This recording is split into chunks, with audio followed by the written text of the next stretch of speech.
But nobody talk about what happened here. Nobody talk about what happened here. Rarely people discuss about this sacred space. Why? Because it's private. It's private. It's so exclusive to the artist. It's like a confinement, tempat yang dipanggil forbidden. You don't bring people to the studio. Rarely you bring people to the studio. Sebab apa? Habis rahsia perniagaan. Abdullah John cakap, habis rahsia-rahsia perniagaan, habis rahsia-rahsia saya, dia orang tahu. So that's what people thought. And rarely artists bring people to the studio. And in the studio also, you sort of know a certain ada tertib dia. Tertib satu. There's an order. There's a certain peculiarity in the studio that you cannot share with other people. Nobody knows what happens in the studio. Tidak ada dalam textbook pun. Sebab studio Dola John lain, studio saya lain, studio Dr. Rosli lain, studio Pak Aris lain. Depend on the nature of your work. So it's very organic, and nobody discuss because there's no specific standard about the studio. So I'm going to bring this to this is my office. This is my office. This is a studio. I remember a story where my son had to ask me to come to his school to present to the parents teachers day about the father's occupation. Dia tak cara bapa anda kerja apa, bawa bapa datang sekolah cerita pasal pekerjaan bapa. And so I pun datanglah with my slide.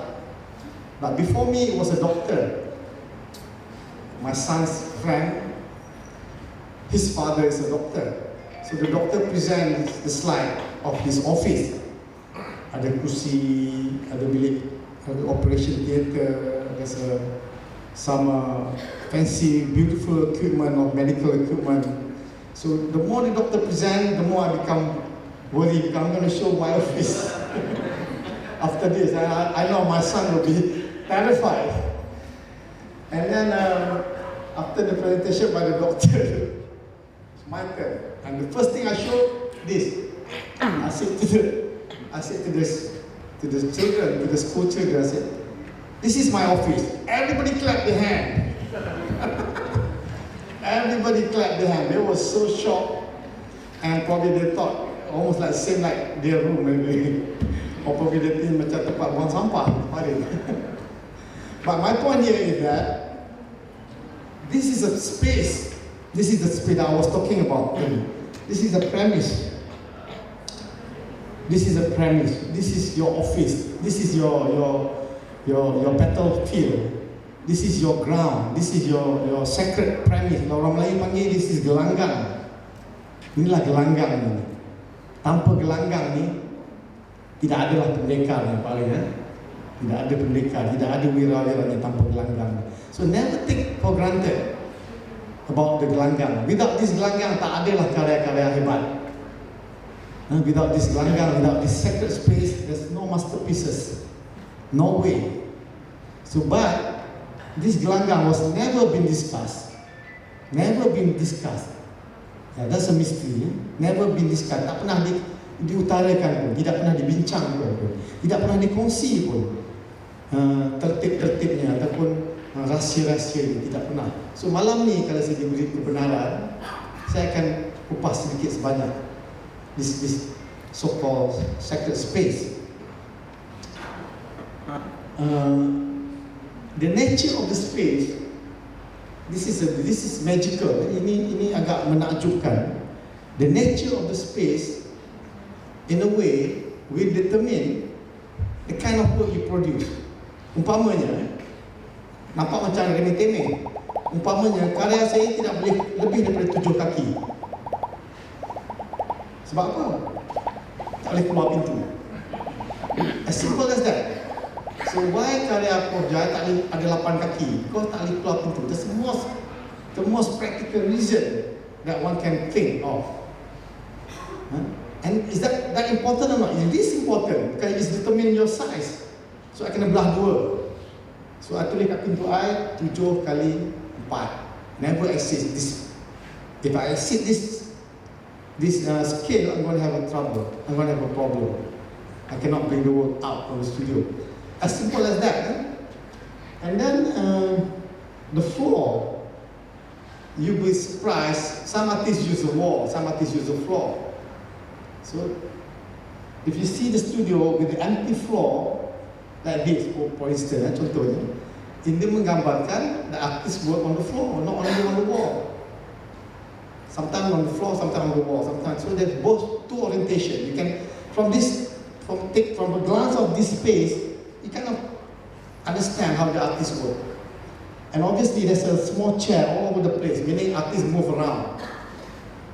The small chair tu tak tinggi, dia rendah, meaning artists rest from the one chair to another chair. So the artist is very mobile. Mobile maknanya tak duduk diam.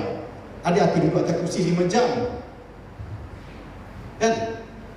So definitely not this artist here. Obviously not. So the nature, the physicality of the space, in a way, will tell you how the artist work, basically. And that's important knowledge. A very important knowledge yang tak ada dicerita sangat. Kita sebut cerita pasal apa? Makna karya, material apa pakai. That's a common thing we talk about. Remember not? Nah, ini makna apa ni? Apa nak disampaikan? We always fascinated with that again and again and again. Tapi kita tak pernah pun bersembang macam mana artis bergerak dalam studio tu. Apa dekat dinding dia? Berapa besar pintu dia? Sebab apa karya dia besar ni? Saya ada kawan saya masa sekolah, karya dia semua 3x3 size. Why? Then we find out dia buat naik motosikal. So dia letak atas riba dia. Kita kena datang nak hantar, nak jual, apa semua atas riba dia. Ada juga artis, the size of his work as big as the car trunk, the bonnet kereta dia. Because that's a major factor that determine the size of the work. So that can be counted as a first and foremost, primary data. Primary data. Never take that for granted. So what you see here, many different versions of my studio, my own studio. It's not other people's studio. My own studio. And the nature of the studio changes because of the nature of the work. Because I buat charcoal, the whole studio become dark, black and white. The dust on the floor, the mud on the seat, on the wall, the smell, dibuka pintu bawa arang. Itu tandanya no oil paint used, no acrylic used, definitely dry material, charcoal. So this information, people, worth recording and maybe buku kan. Well, let me bear with me. Look at this. Selain daripada material, tuan-tuan dan puan-puan, bear with me. Selain daripada material yang that we so fascinated about, we so excited to share. How do we make watercolor? How do we mix oil and linseed? How we use mixed media? Any technical, we so excited with that again and again and again. Mind you, there's other thing that you should be considered as a material. So in this case, what is my material?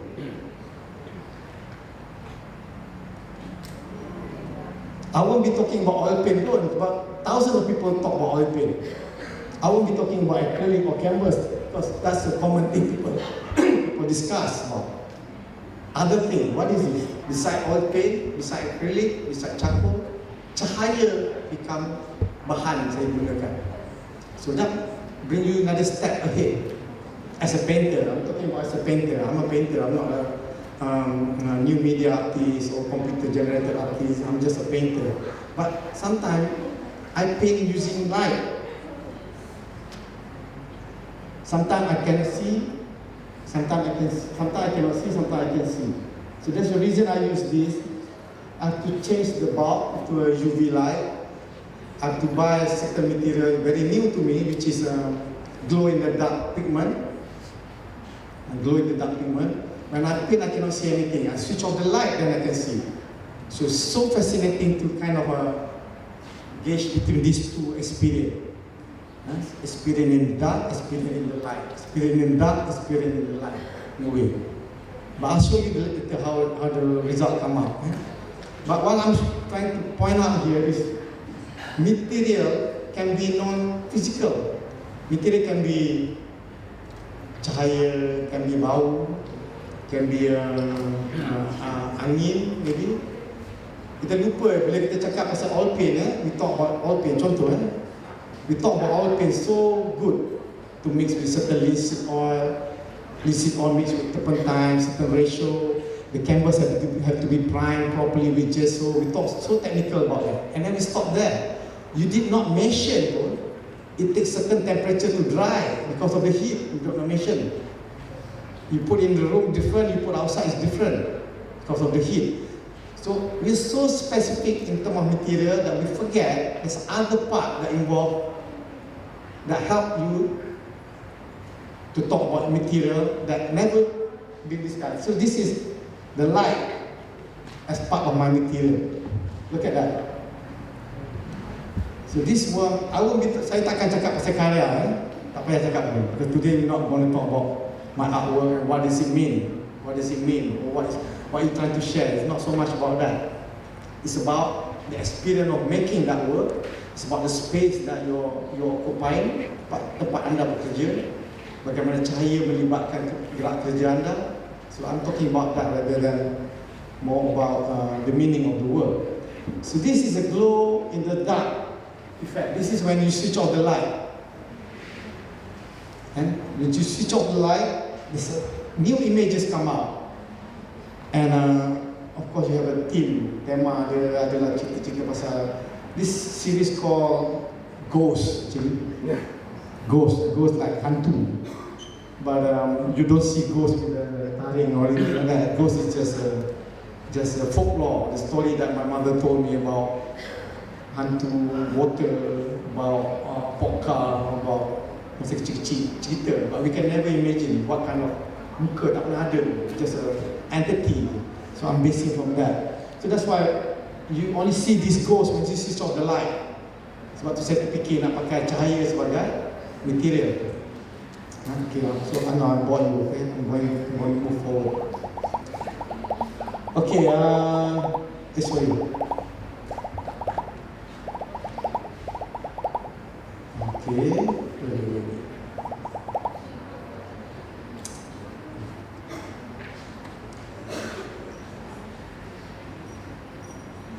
Okay.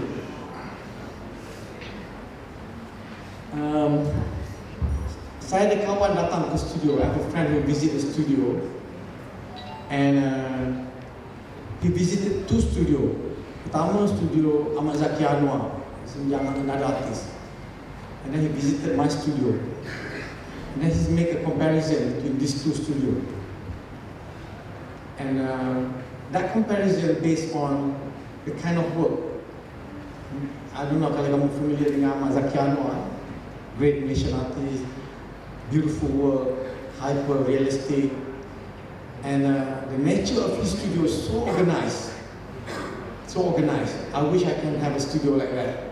Color dia susun dengan teratur ikut nombor. The floor was clean. I'm not comparing good or bad here. Bukan nak membezakan yang baik dengan tak baik. Just 2 different nature of work. And his work is so precise. His work is how do you call it? Is finishing oriented. Finishing is very important. And the process is not that important. Finishing is very important. And then she visited Jalaini Hassan, Messi studio. So she said, in my case, the making is important. Membuat tu lebih menarik daripada hasil. Mana It's the journey. It's much more interesting than the destination. Can you get my point? Yes. Excellent. The journey make it more interesting. The destination not important. Can be Sungai Lembing ke, can be Ulu Tembeling ke. Perjalanan tu yang menarik. Some people perjalanan tu nak cepat je, nanti sampai tempatnya. So that's a very interesting analogy. Some artists, of course, I worry about my finishing, but the journey to get to that is much more challenging and interesting in my case. I think I showed you the wrong slide.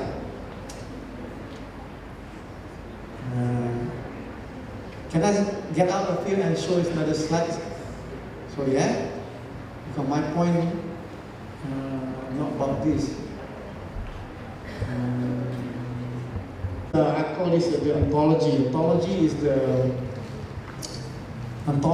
is the physicality, the physics of the studio. Yang saya kata, saya janji saya nak berbincang dengan tuan-tuan lagi tu. I promise I want to share with you what makes the studio and how does it affect the artist.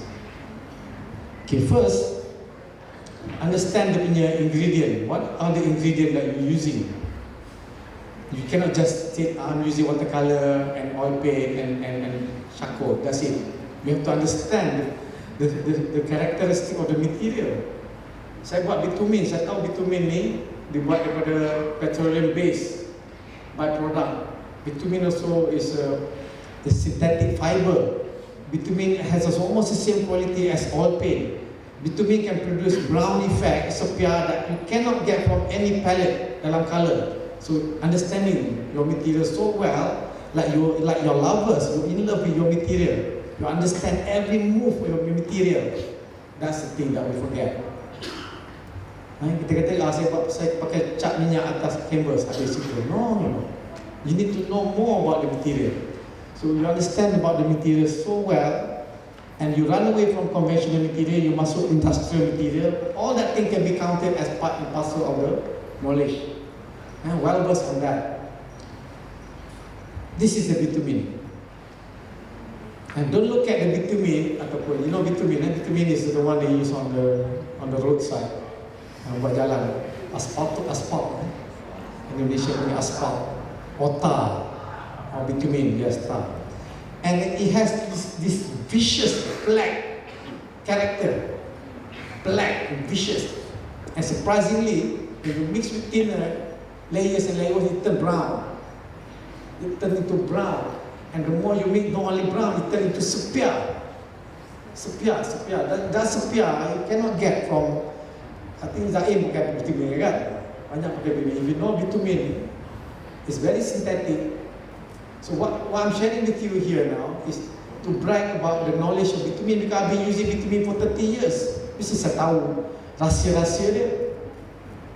Dan pengetahuan tu worth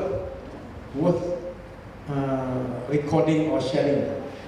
So this is the bitumen, and this material has a certain way of translating the image. This is all material.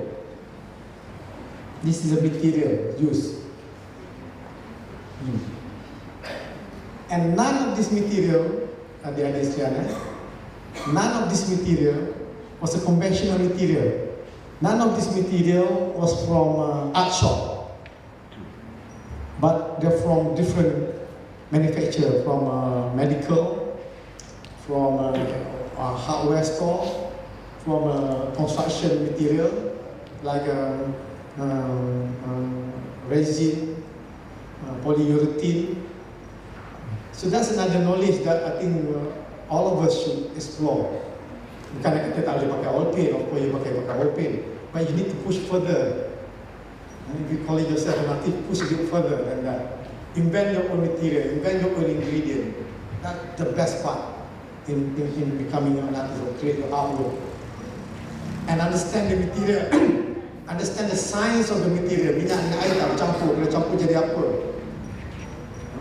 So that's the kind of thing. That's what I meant by the knowledge you get from the studio. And nobody gives you this knowledge, no books or no template or no encyclopedia. It has to come from practice. You have to come from there.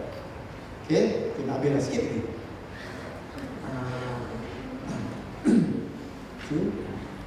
Okay. This is so fascinating. Which part of the studio is this? Exactly. Everybody have this in the studio, betul tak? Everybody have this in the studio. And none of us pay attention to this part. and it conveys so much information. First, it tells us that you're using a wall, not an easel. And you're using a wall. And then, what's on the wall? On top of that is called Dendongeng. Dendongeng is a title I give for my solo. I cannot remember, my 10th solo or my 9th solo exhibition. Sometimes the title comes to your mind, you simply scribble on the wall in case you forget. So in a way, it's a form of documentation. Sometimes you test the color, you splash on the wall just to clean up your brush. Spontaneously, without realizing, bersihkan color sikit dekat dinding.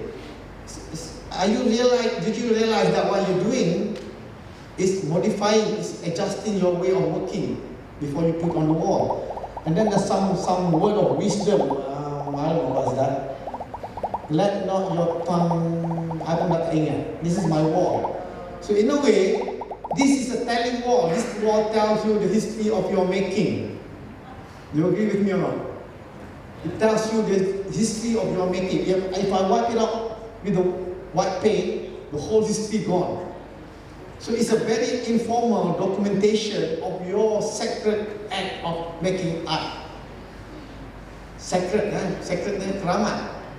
Jangan dipadam, ambil perhatian, ambil gambar, simpan.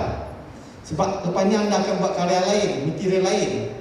Dia akan berubah. The nature of that physical space can change. The mood akan change. You get that? And it has a secret code. Alif ha pa wa nun. I cannot remember. Oh yeah. Ahpun. There's a story because I can write Jawi, but I cannot write that good. And I have this painting called Ahpun the Contractor. Ahpun is the name of a Chinaman. And he's my contractor. So I don't know how to spell Ahpun in Jawi. So I call my mom kat Taiping. My mom is very good in Jawi. I said, Mama, how do you spell Ahpun? Mama said, Alif Ha, in case I forget. So it's etched there permanently in this painting. And this was like 15 years